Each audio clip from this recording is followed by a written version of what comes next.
to speak their questions out loud for the group. We will also be recording this webinar, so we will send it out as we normally do, put it out on social media, and we'll send emails out to everybody that participated so that you have this along with a copy of the deck. So don't be too concerned with taking a whole bunch of notes if you aren't able to. We'll definitely get this out to you, and of course we're available throughout for any questions you might have after the fact.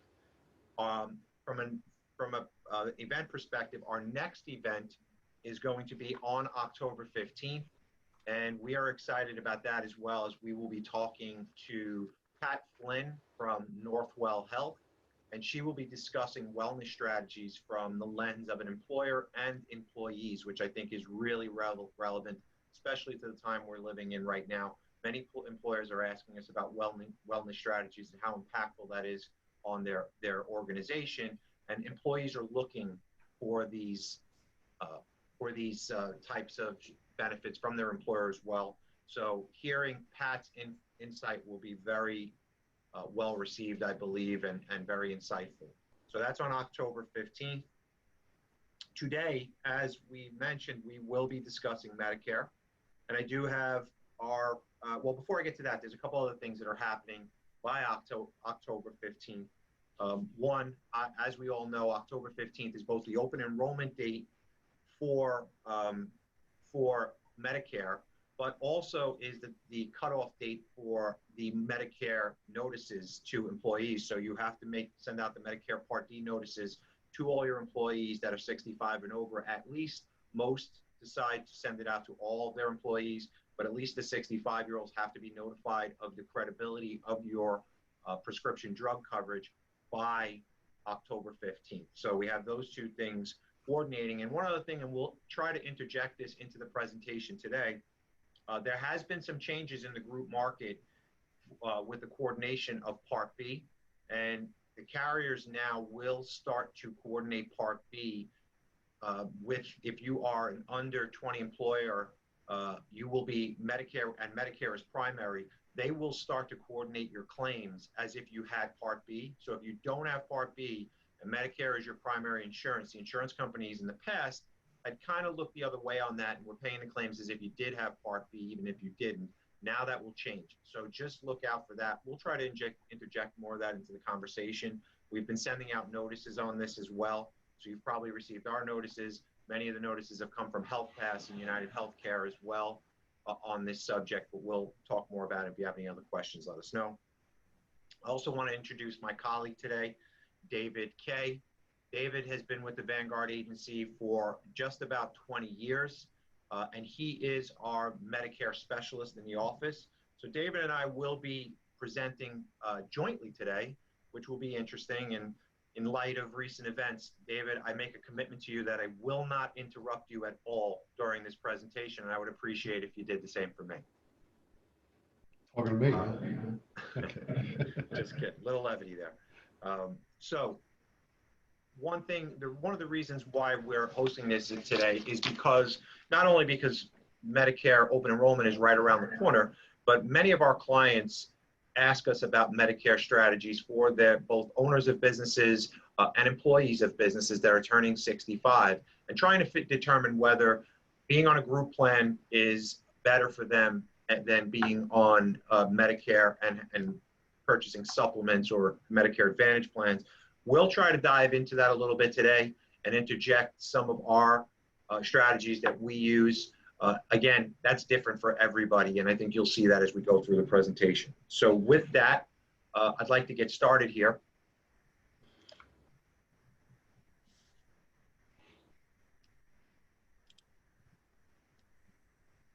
So what's on the agenda for today? We're going to talk about Medicare basics. We'll talk about Medicare eligibility and the enrollment. We'll do an introduction to Medicare coverage options. We'll talk a little bit about Part A and Part B and the differences and what they cover and costs. We'll talk about Medicare supplements insurances and what the differences between those are and Medicare Advantage plans. Of course, we'll talk about Medicare Part D and finish up with help for those that have limited income and resources.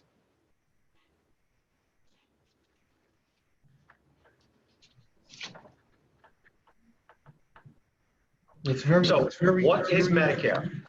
So we know Medicare is insurance for those that are 65 and older, those that have certain disabilities such as ALS or end-stage renal disease might qualify for Medicare at an earlier age, but you must be a U.S. citizen and lawfully present in the U.S., and you must reside in the U.S. for 5 continuous years to qualify. And if that's the case, and any of these factors are also the case, you would qualify for Medicare, which would cover you for health insurance after those periods. There's basically 4 parts of Medicare, and we get asked these questions quite often. I think there's always some confusion when it comes to what each one is, but we'll start to define some of them as we go along today. But your original Medicare is your Part A and Part B Medicare. Part A, as we'll talk about, is typically no cost. Part B, there is a cost associated with. Part A is your hospital coverage. Part B is your medical coverage or coverage for outpatient services. And then there's Medicare Advantage plans, which are typically known as Part C. And that's typically a combination of A and B and Part D prescription drug coverage, which is the 4th plan. And Part D prescription drug coverage it does exactly what it says. If you purchase Part D from the government or you get it through a private insurer, it will cover you for prescription drugs after you've qualified for Medicare.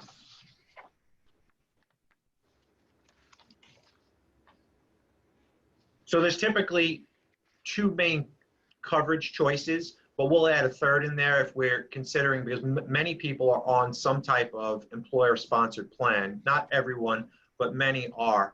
And typically they're deciding when they're on a Medicare, when they're on an employer-sponsored plan and they turn 65 or they become disabled, what's better for them? Are they going to be better on Medicare, or are they going to be better on the group plan? And as we talked about before, it's different for everybody, and I think a lot of factors go into the decision-making process, which is why you need to speak to a specialist when you are eligible for Medicare. But of course, one option would be original Medicare, purchasing Part A and Part B. Part A, as we said, is provided at no cost for most, and Part B you would pay for. And then you could also add Part D prescription drug coverage, and then purchase even a supplement if you wish, to fill in the gaps of what Part A and Part B do not cover. you can also get a Part D plan by having Part A or Part B. You don't necessarily have to have both parts. Just want to throw that in. Right, great point, David.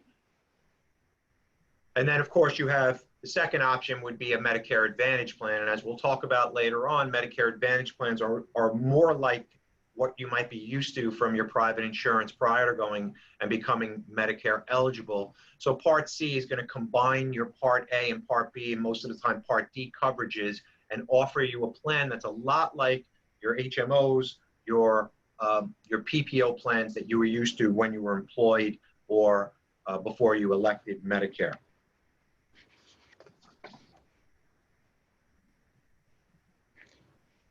The decisions are getting quite tough now with the new ruling with the small groups under 20 employees, where they have to purchase, employees now that need to purchase Part B, need to purchase Part B.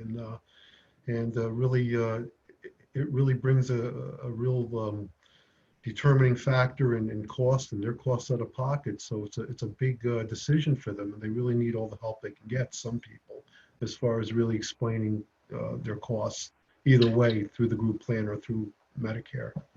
Yeah, and as David's mentioning, we touched on this briefly, but insurance carriers are definitely getting more strict with their coordination of Part B benefits. So if you are still on a group plan and Medicare is your primary and you do not have Part B, you should definitely consider getting Part B right now. We're looking into it soon, because that could change your claims payment ability. And if Medicare is paying if Medicare Part B should be paying the 80% of your outpatient claims, the insurance company will start to pay their claims as if you had it. So look into that. Definitely factor that into any decisions you're making. Talking a little bit about when you can enroll in Medicare. And as we touched on, if you're qualifying for Social Security disability insurance or Social Security retirement benefits at age 65 or railroad retirement benefits, you can enroll in Medicare.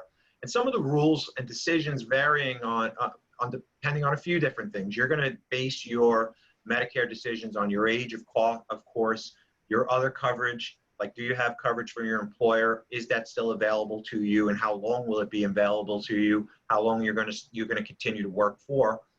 Or if you have end-stage renal disease, as we talked about, there could be disability factors that would factor into your choice on Medicare. Going to the next page, why enrolling on time is important. If you don't enroll on time, costs could be higher, late enrollment penalties, or you can pay more for Medicare supplement insurance policy.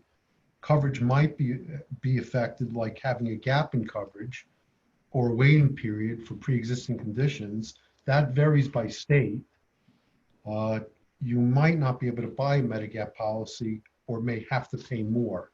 And the Part A penalty for not getting Part A when you're supposed to get Part A is twice the number of years on the penalty side. So if you didn't get Part A, you didn't get Part A for 2 years, which is uncommon. It's not a common thing not to get Part A. Most people do get Part A. And but if you didn't get Part A, if you didn't work your 40 quarters and you have to purchase Part A, your penalties, let's say you went 2 years without it, you can get a 4-year penalty. So it's a double penalty. To double the years on the penalty. So that's a pretty determining penalty right there.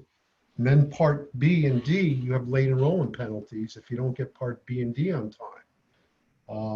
10% of each 12-month period on Part B is your penalty.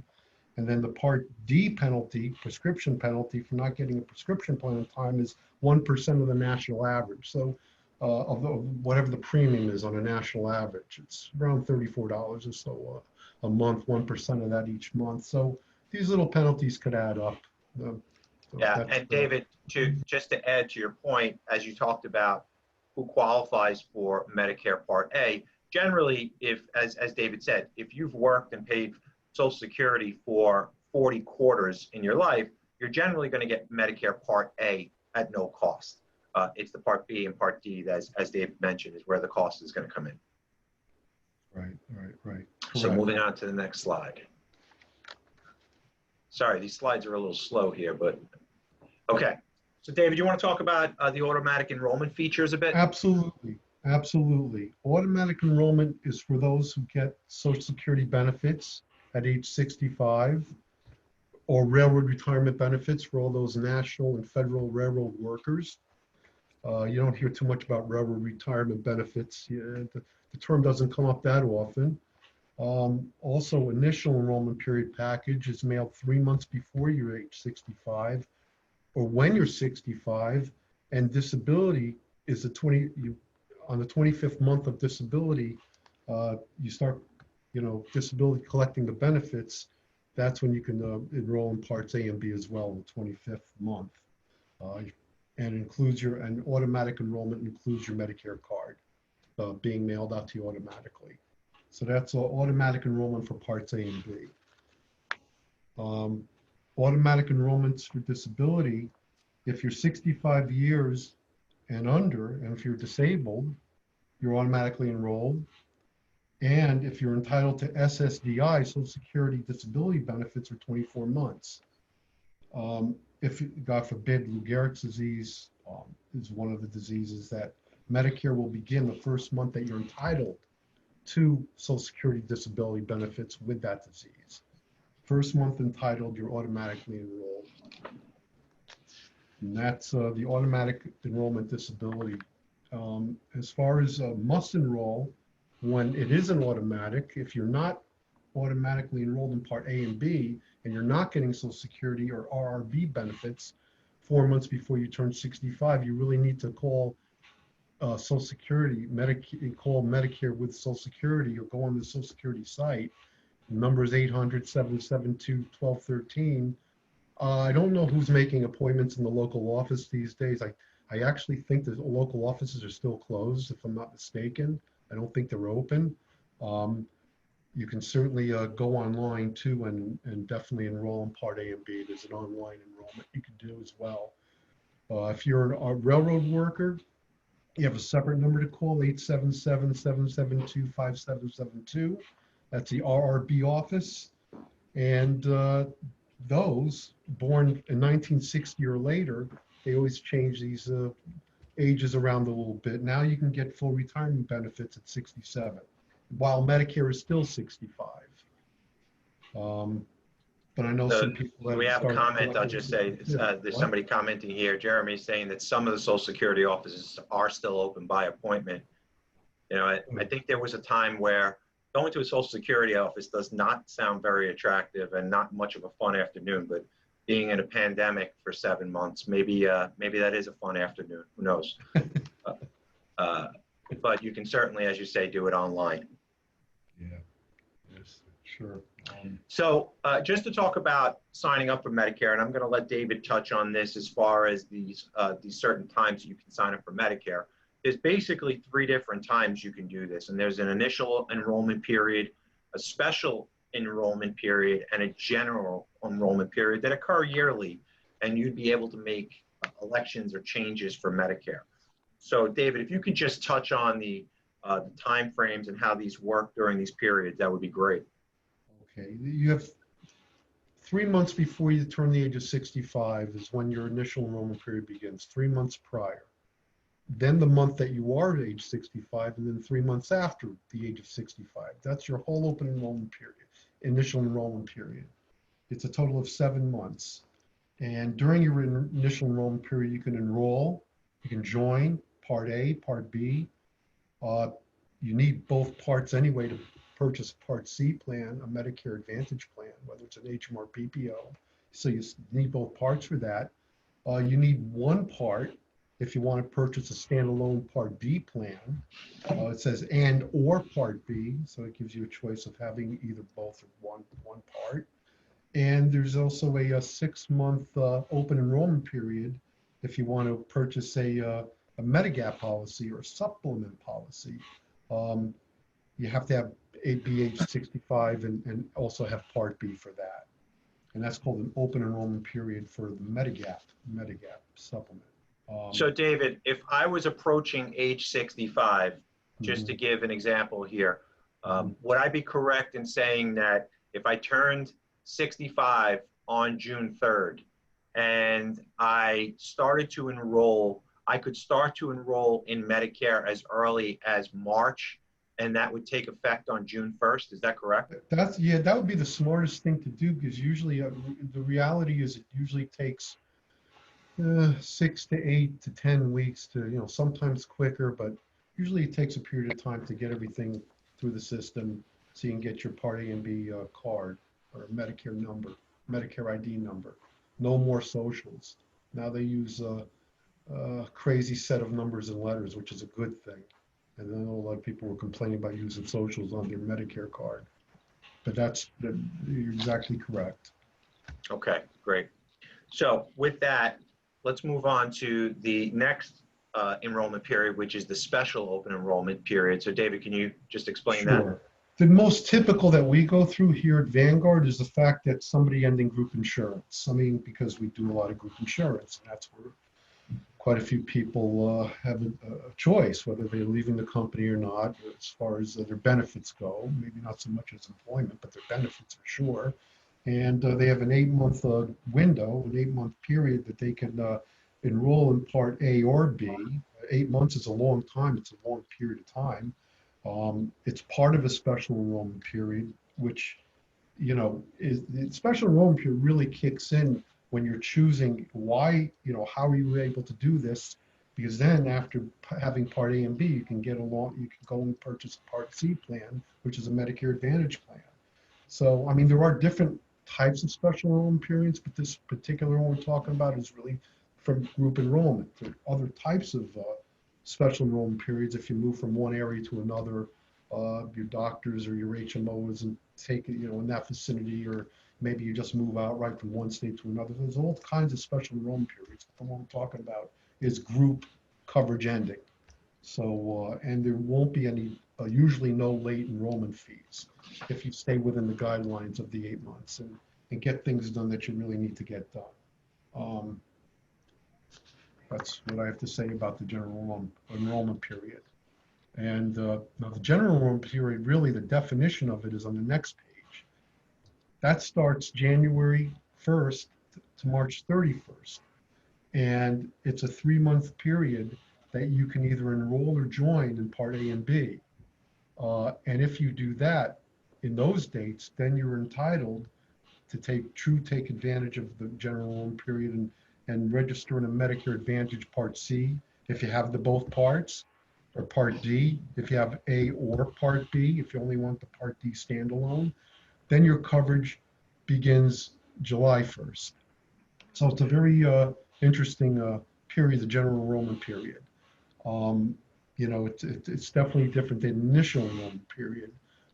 Gives you a little bit more, it helps certain people out if they didn't do what they were supposed to do on the initial open enrollment period. So David, with respect to the general open period, this, from what I understand, this is more for people that haven't elected Medicare originally when they were first eligible, correct? That is true. That is true. It could be used for that. It definitely could be used for that. But it's a good period of time. A lot of people forget about the general enrollment period. It's also a time where it's a time where certain things just didn't happen within the open enrollment period. So you can use the general enrollment period for certain things that will help the customer, help the beneficiary for sure. And remember, coverage does begin July 1st. It doesn't begin right away. Right. So to sum that up, the first 3 months would be your open enrollment for Medicare A and B, and then you would have the next 3 months to choose your Advantage plan, so that would all sync and coordinate for July 1st. That's correct, from April 1st to June 30th, correct. Okay, so if you need a replacement card, this is obviously what your Medicare card would look like. If you need a replacement card, you can sign on to mymedicare.gov and print an official copy, or you could just call 1-800-MEDICARE and they can get you a copy as well. That's correct. So let's talk a little bit about original Part A and Part B, which, as we said before, Medicare Part A is your hospital coverage. Medicare Part B is your medical insurance coverage or your outpatient type coverage. And then if you want to, it's not mandatory, just like Part B, you can elect to join a separate Part D plan. You can purchase that from the government, or you can purchase a private Part D plan that would replace the government Part D plan. And to help pay for your out-of-pocket costs, original Medicare has deductibles and co-insurance. You could also buy a supplemental insurance. So if you buy a supplement insurance plan, which we'll talk a little bit more about that in a future slide, but supplemental insurance plans are basically insurance that's going to fill the gap for the Medicare choice for Medicare Part A and Part B to some degree. And so if your Medicare Part B has a 20% co-insurance, the supplement insurance could fill that gap almost entirely depending on the plan you take. But the important part about a supplement plan that's different from a Medicare Advantage plan, as we'll discuss later, is that Medicare supplements plan cover all doctors that take Medicare, that participate in Medicare. So you wouldn't be restricted to PPO, HMO type panels on a supplement. You would have the ability to see any doctor that elects Medicare. That is correct.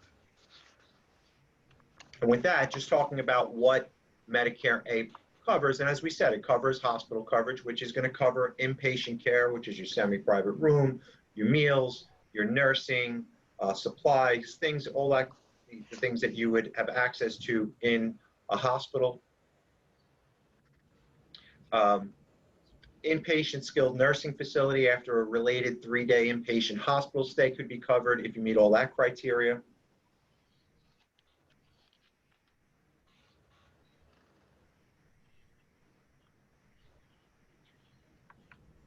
It also could cover blood inpatient It could cover certain inpatient religious non-medical health care in an approved religious non-medical health care facility. It could cover home health care. It can cover hospice care. What isn't covered in Medicare Part A is private rooms, private duty nursing, televisions and phones that are in your rooms, personal care like razors or slippers, socks, things of that nature. None of the incidentals are going to be covered under Medicare Now, Part A. the next slide is paying for Part A. It has to do with FICA taxes. If you paid less than 10 years, you'll be getting a monthly premium for Part A. The more you paid into FICA, the less you'll be paying for Part A. But nevertheless, there is a premium for that. You may have a penalty if you don't enroll when first eligible, which we spoke to about before. Your premium may go up 10% if you were first eligible and you didn't buy it. You'll also have to pay a higher premium for twice the number of years you could have had Part A, but you didn't sign up. So it's really twice the number of years you didn't even have Part. That's your penalty. You didn't have it for 2 years, you can get 4 years worth of a penalty. And so it's important to sign up for Part A when you're supposed to. Ed, So let's talk a little bit about also about what you pay in original Medicare, what your costs look like, and what could be you can anticipate as your costs. So Part A, and as we said, Part A and would have a deductible, and in 2020 that deductible is up to $1,408. So you're going to pay the first $1,408 for the first 60 days in an inpatient facility. Your daily coinsurance after that, from the 61st day through the 90th day, is $352 a day. After that, you're going to have lifetime reserve days. So after the 90th day in a hospital, you're going to get 60 lifetime reserve days that you can use. And those 60 days are going to be banked. So after you had one 90-day inpatient stay in a hospital, Medicare Part A would stop paying at that point. But you will have these 60 days lifetime that you can use as reserve. So for instance, if in any benefit year you were in a hospital for 100 days, you would have to use 10 days out of your bank for that hospital stay for that year. If that would take your bank down to 50 lifetime days. If the next year you had that same 100-day hospital stay, you would now have another 10 days taken off your bank, and that would now afford you another 40 days lifetime. So that essentially, once you get past that 90-day limit, you will be using that lifetime bank, and hopefully you never get there, and most people probably do not, but it is limited, and that's the thing that we should make note of here, is it is limited in the amount of coverage you would get from that hospital stay. So in the worst case scenario, if you happen to be in the hospital for 6 months to a year, let's say, you could use all your lifetime days in 1 year, which would cause a problem. Now you would have the ability to fill that in at the end of the year if you didn't have a supplement, but this is what you would pay under traditional Medicare. And this cries out the reasoning for getting a supplement. This absolutely cries out, or some kind of advantage. Get some kind of protection. You just can't have this by itself unless you just can't do anything else. But you got to get something else besides this. Yeah, and I think to your point, David, from what we see, most do either get some kind of supplemental benefit plan or a Medicare Advantage plan, so that they're not limited on, especially for catastrophic events. So we'll talk more of that. But from a skilled nursing facility perspective, skilled nursing facilities, for the first 20 days, you're not going to pay anything. From days 21 to 100, you're going to pay $176 a day. And then after your 100th day in a skilled nursing facility, all the costs are on you. So again, not to be repetitive, but supplemental insurance definitely has a need when you're actually looking at all the costs that you're responsible for in a Medicare scenario. It's no question. No question. So Part David, B. maybe you can run through Part B for us. Absolutely, absolutely. Part B, original Medicare Part B, helps cover medically necessary items, doctor visits, outpatient, surgical supplies, clinical, DME, walkers, wheelchairs, diabetic testing and equipment, preventative services like flu shots, and a yearly wellness visit. It's a little bit different than an Advantage plan. It's a little different than the preventative services on an Advantage plan. But you do have some limits on the general Part B original Medicare coverage, but it's somewhat limited, but still goes into different items here. Home health care, medically necessary outpatient and physical, speech and language pathology services, outpatient mental health care, and now what seems to be new but limited is the chiropractic services. So chiropractic services are actually coming up on the totem pole as far as Medicare is concerned. So those are your cover basic medically necessary items. Also, what you pay in Part B premiums, every year it goes up. 144.60 was for 2020. 2021 is going to be a little bit more. Some people who get Social Security benefits will pay less. It's based on income. The lower the income, you might be able to get some help for that. Very important. And there's an income limit. It's called the Income Related Monthly Adjustment Amount, IRMA, IRMAA. I'm not going to go through all these, but you can see the ranges. The middle, I think, as far as a joint tax return, if you're earning under 174,000, you and your wife combined together, you file jointly, it's 144.60 a month. Let's say both of you go on Medicare at the same time. Each one has a separate Part B premium. You're really known more as individuals than a couple, but you're a couple when it comes to joint filing. Figure that one. And you could pay as much as the premium amount of $491, which includes the 347 adjustment amount if you're really earning money over joint over 750,000. So you could see the range.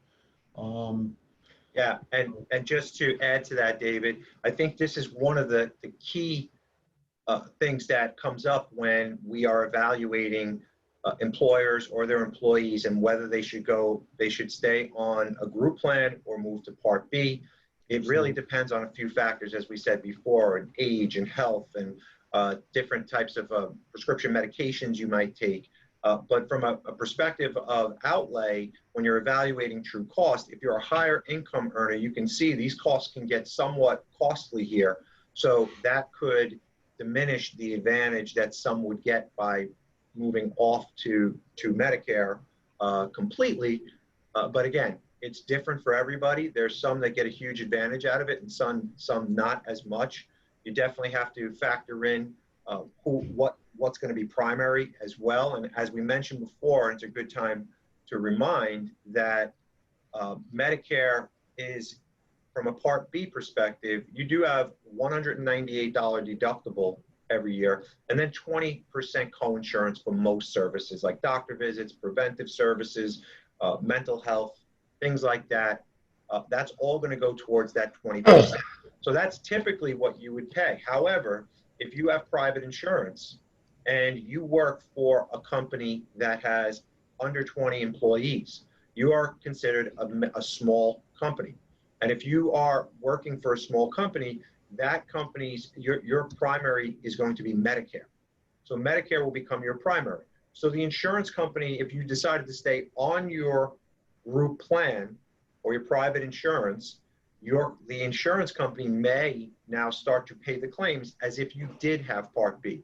So for instance, if you had a doctor's visit and the allowable charge on the doctor visit was $100, and Medicare would typically pay 80% of that and you would pay 20, which means that the insurance company would essentially pay 20 on a normal basis.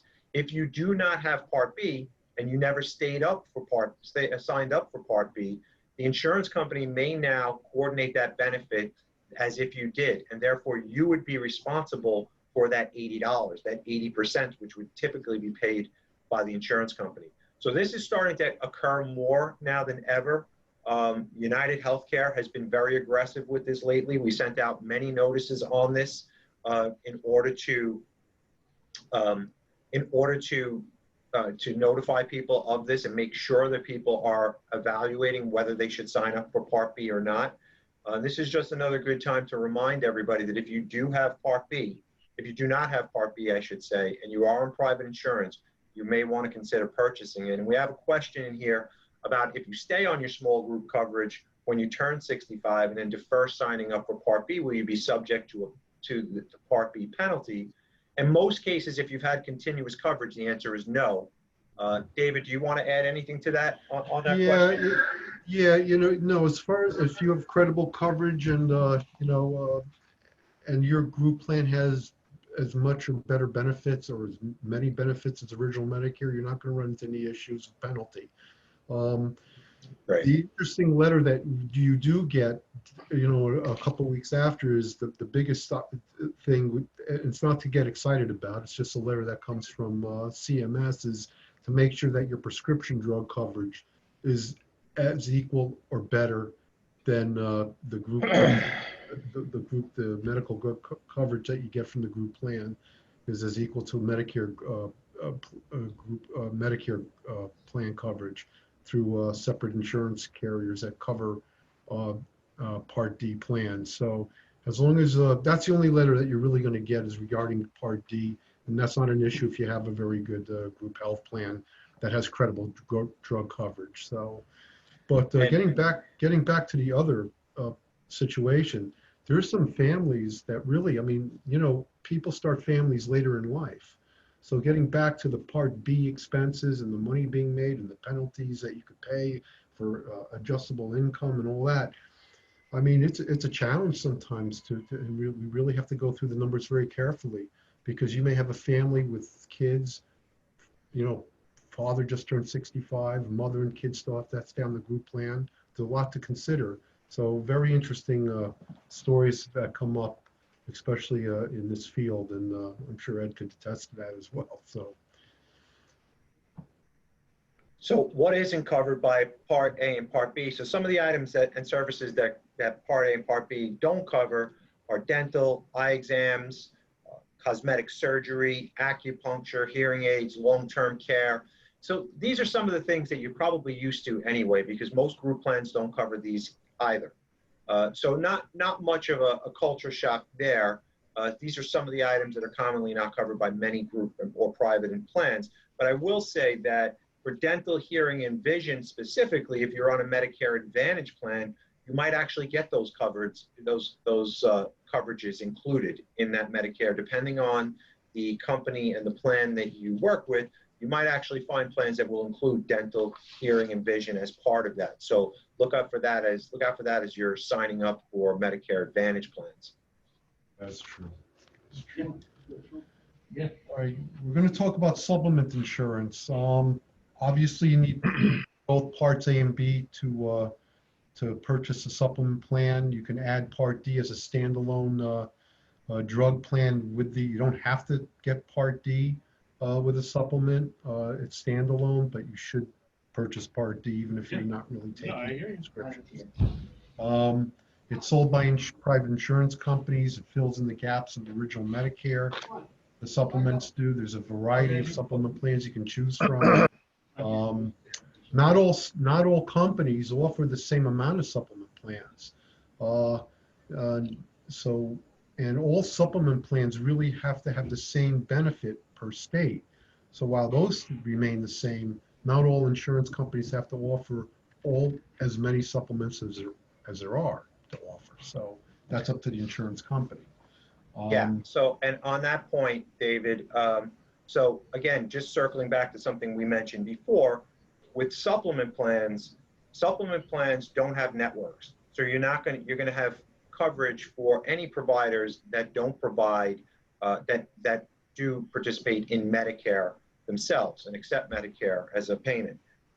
So that's important to note that when you're purchasing a supplement plan, that's a key differentiator between that and a Medicare Advantage plan. When you're searching for Medicare supplement plans, you're going to see there's a lot of letters, right? And today we live in a world of acronyms, which is a lot of letters all the time, but Medicare is certainly no exception here. And you're going to see plans that are sold, and you're A and Plan B, C, D, F, G, K, L, M, and N. You know, E, H, I, J don't exist anymore, but there's certainly enough left over to make things somewhat confusing. So without going through all of these, you'll see here, this is a chart that you can take a look at. If you're working with a specialist, they'll be able to evaluate all this for you and tell you what supplements fill which gaps. But as you can see, this checklist here shows you what supplement plans cover what insurance and at what levels. And there's just a couple of things I will note. That Plan F for many years was offered as the most rich benefit, where it would generally fill in close to 100% of what Medicare did not allow. That is not available to any new participants any longer. So you have to be over age 65 and still in order to participate in Plan F. Anybody that is newly turning after January 1st of 2020 is not allowed to purchase Part F anymore, or I should say you can apply, but there's no guarantee that you would get it. Part G seems to be the plan that has taken the place of Part F, and as you can see, most of the coverages are the same. The only difference is the Medicare Part B deductible. You still would have to meet that $198 on Plan G, and then most coverage would be filled in completely. So Part G is going to be on your more expensive side when it comes to Part G supplements, but would cover the most. And Part F is also now offered as a high deductible plan. So high deductible plans have entered the Medicare supplement world as well, where you can have, if you're 65 and you're healthier, you might want to take a plan that has a higher deductible for co-insurance, co-payments, and deductibles, and take a lower premium. These are some of the more popular plans. Plans K and L are also, after you meet your out-of-pocket yearly limit and your yearly Part B deductible in 2020, it pays 100% of covered services, so that's been a popular plan.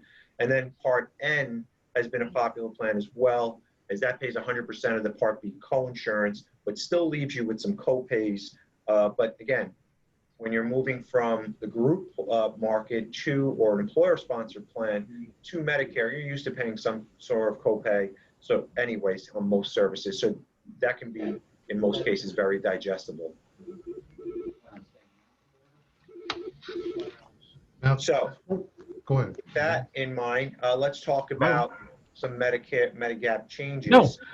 My light was glitched, so I might have been hitting the buttons, but I didn't mean to call you. Oh, sorry. Just give me a moment. I'm going to try and. All right. Bye.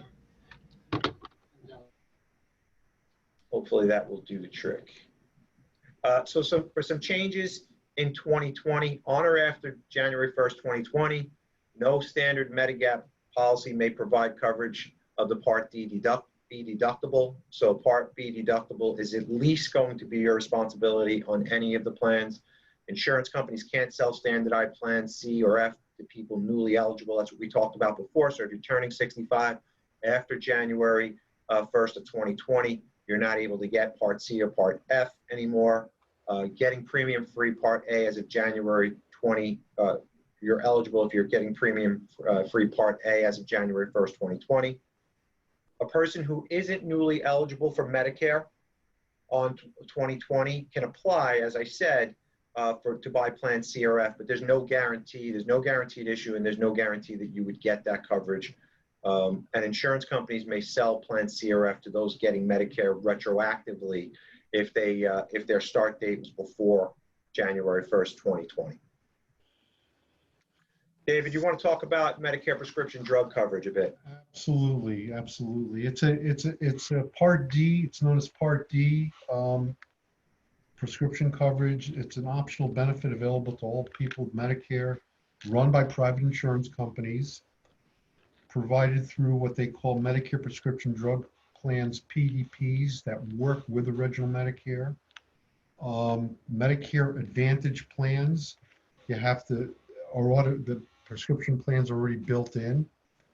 So you have the Part A, B, D, it's called the Part C Advantage plan.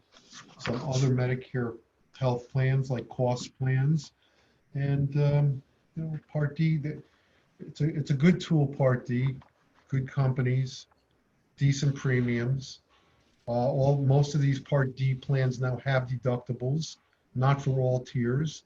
Some do have for all tiers. Some insurance carriers do have all tier deductibles before copays kick in.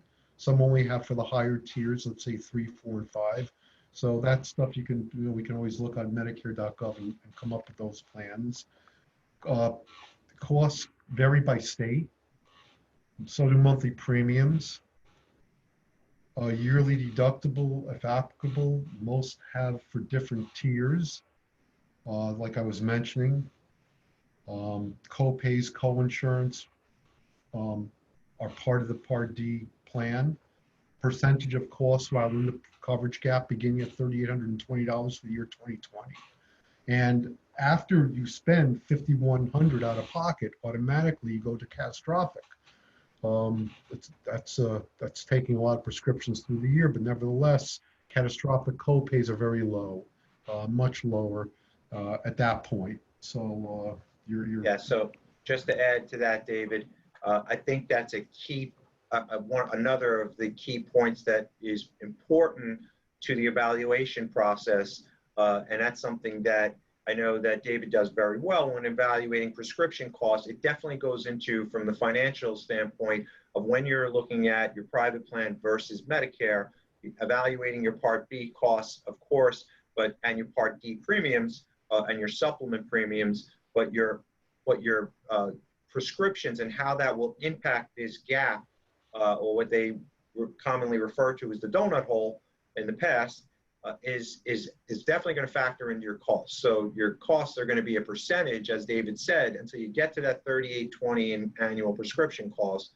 And then there's no coverage between that $3,820 and the $5,100. So that approximately $1,300 gap is what you have to evaluate in your costs, and if that will be something that you would hit, or if it's something that you will, you're not anticipating getting to. If you were using generic medications, that certainly will play into a lower outlay of cost and potentially not getting you to that donut hole, which is an important part of this. One other thing I want to bring up is two factors that could help you depending on what your income level is. That's EPIC. That's a New York State prescription plan. It helps you with co-pays and so forth, and it's its own program, EPIC, EPIC. And there's another one called Extra Help. You might be able to get extra help with co-pays and covering the deductibles on prescription drugs. Just really depends. It's all income based, to be honest with you. So that's something. Those are two items you can definitely look into. I can certainly help you with. Where are we? So for the Medicare, the IRMA on the Part D. Yeah, just like Part B and D, they kind of have the same thing in common. They like to charge extra amounts added onto the premium, and these are the amounts.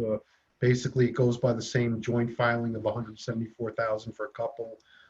Your plan premium, the way you have it, some premiums as low as 13 and change, other ones go up to 100. The plan premium stays the same. As far as your income going from 174 to 218, then it adds on $12.20 per month plus your plan premium, all the way up to $76.40 plus your plan premium. So, it's definitely income based. It goes. This is from 2019 IRMA adjustments.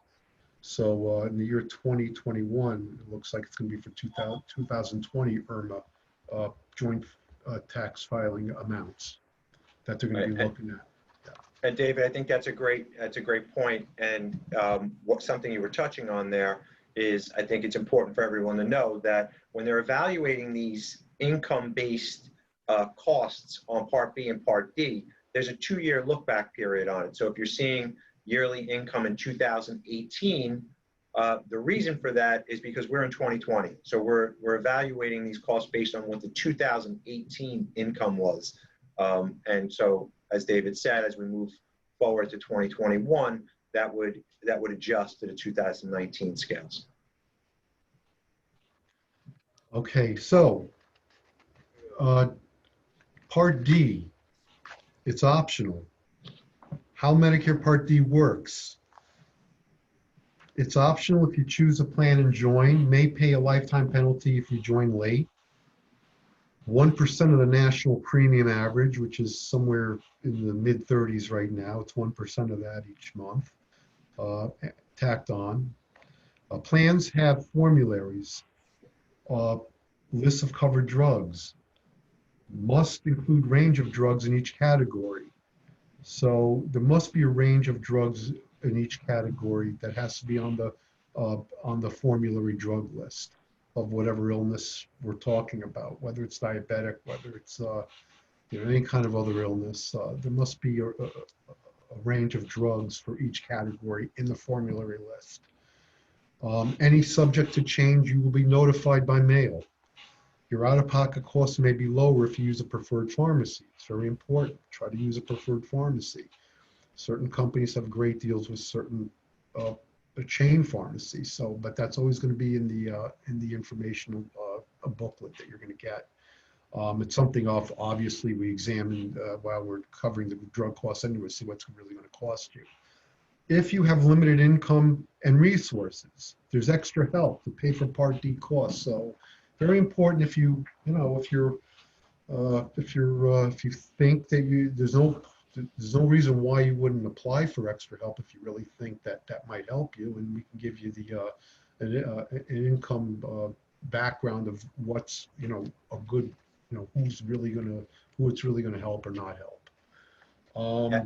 And David, I would want to state here as well.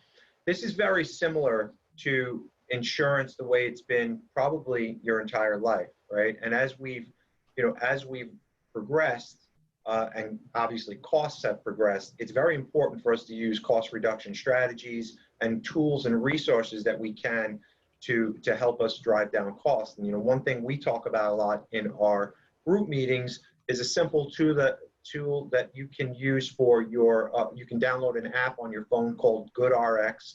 Many of you have probably used this already, but certainly this would apply here too, as you're now participating in the drug cost, maybe even more than you had before, especially if you're using it and you're getting to the donut hole, and you're not using generic drugs. But even if you are using generic drugs, a tool like a GoodRx, where you can actually put in a zip code, find a pharmacy and the drug that you're using, and find a pharmacy that's in your geographic location that has it at the lowest cost. So I think, again, now more than ever, whether you're on private insurance, employer-sponsored plan, or you're on Medicare, you have to have some skin in the game, and you have to participate in your coverage if you want to have the best use out of your coverage from a financial standpoint and a benefit standpoint. Getting back to the question from before about group insurance, and I think it was a Part D question about prescription drugs. You may have to pay more if you wait to enroll. The exceptions or if you have credible drug coverage off a group plan, which was really trying to explain before. It's got to be credible drug coverage. And you're probably going to get a letter by CMS, who heads up Medicare, to send in something that's going to show that you did have credible drug coverage. It's the only thing they really do follow up on as far as what you could expect. Extra help, you may it's a good thing to see if you could apply for that. You'll pay the penalty for as long as if you wait with Part D, you don't you don't sign up when you're supposed to. For each month that you're eligible, you get charged 1% without credible prescription drug coverage. And don't forget to enroll in a drug plan when you come off a group plan. Because on a supplement, remember, it doesn't come with supplements. You have to apply separately for Part D. If you go to an Advantage plan, it's included in Part D, so you don't have to worry about signing up for a separate drug plan. And the penalties here, multiply percentage by base premium. The base premium in 2019, the national base premium for a beneficiary was $33.19, so it's 1% of that. Amount changes every year, and I think they mean the amount goes up every year. So, Yeah. that's, And I think it's important to note here that Part D is very similar to Part B in the mechanics and the costs and how the costs are evaluated. One of the things we didn't mention on the previous slide is what that base premium is.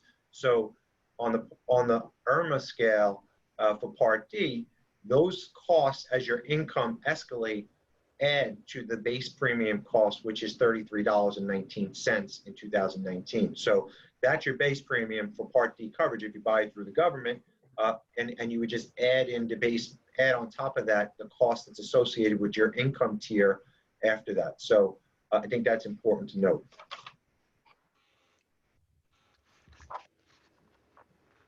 So let's talk a little bit about Medicare Advantage plans. So if you remember in the beginning, we discussed that there is really a few different ways you're going to get your insurance when you're age 65. So as we've continued to say, you can stay on your employer-sponsored or private insurance, or you can decide to go on Medicare, and then you'll decide whether you're going to purchase a supplement. So as if you remember, we talked about a supplement is more a plan that would fill in the gaps of Medicare, but wouldn't restrict you to any doctors or panels of doctors that you might want to see.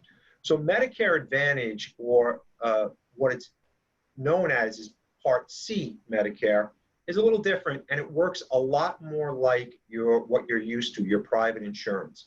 It can be in the form of an HMO.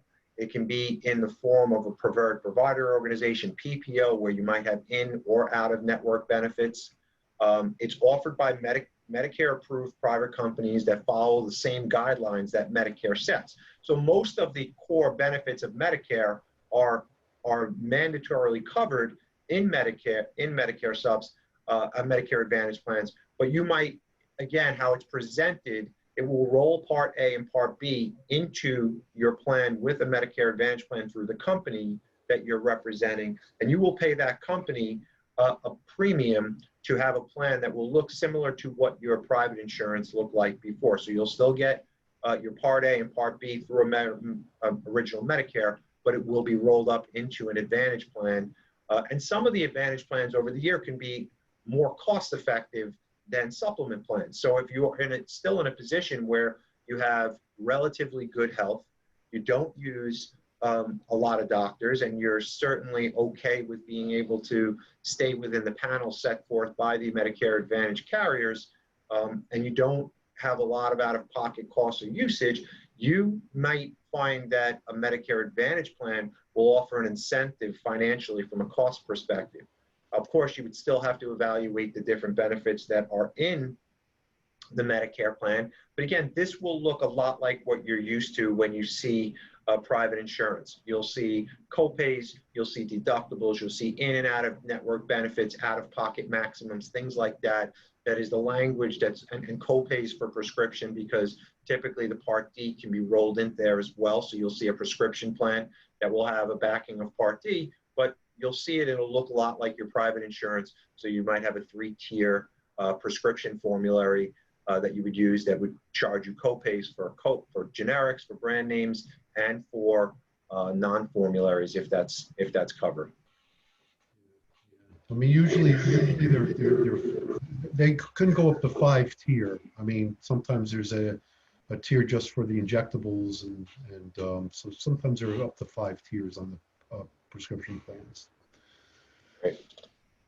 If you're in a Medicare Advantage plan, some of this we already said, you still have the same Medicare protections and rights that you would if you contracted directly with Medicare and not with the insurance company. You still get the same services for Part A and Part B, but the Advantage plan is now covering those services. You can choose a plan that includes prescription drug coverage, as we said, and you can be charged different out-of-pocket costs. So some Advantage plans might have different maximum out-of-pocket costs than others, just like private insurance as well. But you can't be charged more than what original Medicare would charge for things like chemotherapy, dialysis, skilled nursing facilities, things of that nature. And you can also, as we've already mentioned, some of your Medicare Advantage plans, or the ones you'll have choices of, they may cover things like vision, dental, or fitness, wellness benefits, things of that nature that is typical in the private insurance market. So be on the lookout for that. Maybe that's things that you should consider in your evaluation process.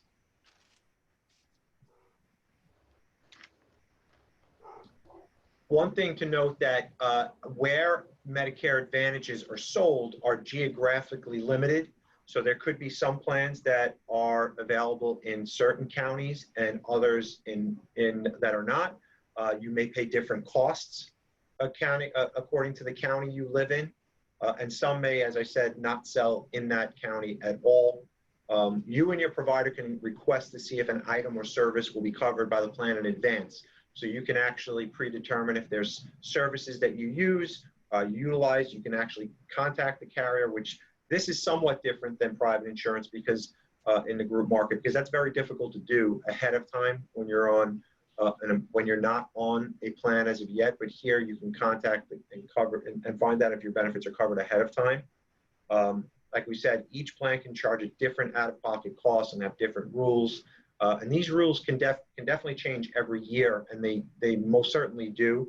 And again, I think that's the importance of working with your specialist to make sure that you're up to date on how your plans might have changed and if you should evaluate other options in the future. We already talked about, we can't charge more than original Medicare for services like chemotherapy, dialysis, things of that nature. And again, Medicare Advantage plans are going to look like group plans and employer-sponsored plans because they're going to have yearly limits on your out-of-pocket costs. So you might have a Medicare out-of-pocket limit that looks a lot like what an employer-sponsored plan has, where you can pay no more than that limit. So a little bit different than what we talked about on basic Medicare, where if you don't have a supplement, you could have some liability. On Medicare Advantage plans, if you choose and roll that up, you could have a limit on all your costs that would give you that protection in case you had some kind of catastrophic event. Correct. Okay, open enrollment period, known as annual enrollment period, October 15th through December 7th, which is coming up. All the commercials on TV, that's all you hear about, annual enrollment period. So you have October 15th through December 7th. Whatever Medicare plan you can join, switch, or drop, you can join, switch, or drop. One is to go to a Medicare Advantage plan. That the beginning date of when that effectively starts is January 1st. Or a Part D plan, or you can return to original Medicare. You can drop your Medicare Advantage and just go back to original Medicare and have an independent Part D plan. This is a time to review health and drug plan choices. This is the time. This is the main time. So, David, this is the largest enrollment period of the year, correct? And this correct. is what applies to most people when they're evaluating coverages. That is correct. That is correct. Absolutely. Absolutely. The next period of time is what they call the MA open enrollment period, Medicare Advantage open enrollment period. That starts January 1st through March 31st. And this is a period of time that you can switch. This is only for people that are already on an MA plan, a Medicare Advantage plan. Though, you have your annual enrollment period, then you have your Medicare Advantage open enrollment period. You can switch your MA plan to a MAPD, in other words, a Medicare Advantage prescription plan, to an MA plan, one without the drugs included, or you can do vice versa. You could drop your Medicare Advantage plan, return to original Medicare. You won't have a guaranteed issue right for Medicare, Medigap policy or supplement policy.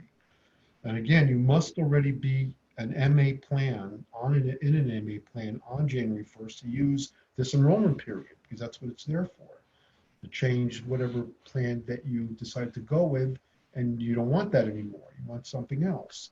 Things happen. You make a mistake. You want something else. It's not the plan I thought it would be. And then it begins on the month after you make your enrollment. So David, just to clarify that, so during this enrollment period, you're going to have all of January, all of February, all of March to enroll to switch to drop your Medicare Advantage coverage, that Part C coverage, and whatever month. So for instance, if you enroll during the open enrollment period of January, it will take effect on February 1st. If you enroll during February and March, and of course March would be April 1st. So it's the first of the month after you elect to change your Medicare Advantage plan, only done during these 3 months of the year. Correct. And what is Extra Help? We spoke about that a little bit earlier. It's a program to help people pay for their Part D as in David prescription costs, also known as a low-income subsidy. If you have lowest income and resources, you pay no premiums or deductible, or small or no co-payments. If you have a slightly higher income, you pay a reduced, but still, slightly higher than the lowest income. No coverage gap or late enrollment penalty if you qualify for Extra Help. Extra Help is a great tool to have as well as Epic is, because it can allow you for certain special enrollment periods if you really need to have one. There's definitely there's some insurance carriers that they may have certain pharmacies in their program one year and not the other. Contracts change all the time. That's always something to be aware of and to know what your best situation might be from that.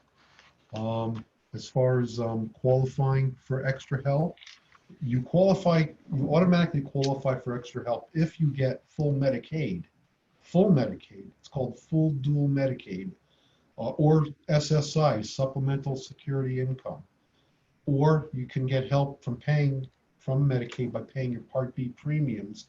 It helps you pay for your Part B premiums, called Medicare Savings Program, sometimes called the partial dual. That's if you automatically qualify for Extra Help. All others that don't automatically qualify must apply online at the socialsecurity.gov benefits Medicare prescription help line, or call Social Security 800-772-1213. You can ask for application for help with Medicare prescription drug costs, or contact the Medicaid office. Medicaid office can help you just as well. I mean, they've established this program, so they have everything to do with this program. Yeah, so on that note, and sorry we're going a little bit over here today, but I think this is there's a lot of information here that is very necessary. So we'll try and put a bow on this. But from a Medicaid perspective, this is a question we get asked often.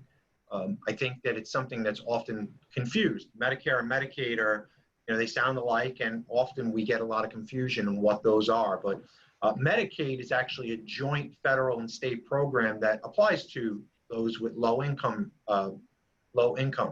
And so in New York, and Medicaid is going to cover you up to 138% of the federal poverty level. So if you are applying, even if you're not Medicare eligible, if you're younger and your income is in that 138 range, which caps out somewhere around $17,000 for an individual, you could qualify for Medicaid to have access to your health care. And those services that cover that cover Medicare may or may not cover, like nursing home, personal health care, and community-based services, those could be covered in Medicaid. So New York is one of those states that that also requires you that if you are 65 and you qualify for Medicare, you must enroll in Medicare in order to have coverage for Medicaid in New York. So keep that in mind. And as of 2018, there's about 75 million people that qualify for Medicaid. And it's a question that we get quite often in New York. If you think you might be eligible for Medicaid, you can qualify for Medicaid health benefits by registering on the New York State of Health, which is the New York's health insurance exchange, and that will allow you to enroll in Medicaid. As we said, Medicaid programs, they vary from state to state, and it's all depending on your income. If you need medical assistance, you can contact for medical assistance, you can contact the Medicaid office if you qualify, or you can visit medicare.gov/contacts, and There's the number for Medicare as well if you are eligible for both. There's also an app. It's a Medicare free app that you can look at. It's an accurate cost and coverage and eligibility information right on your phone, so you can find out what your coverage is, what's the cost for the Medicare. You can find out what items are covered by Medicare Part A and Part B, and it's always available to you. So this is something, obviously, in the times we live in, a lot of people get their information this way. So this is certainly applying to Medicare as well right now. Just to put a bow on this, as we said, some of the things we wanted to just get across is Medicare. It's a health insurance program. It's available to those that either are disabled or are age 65 and or age 65.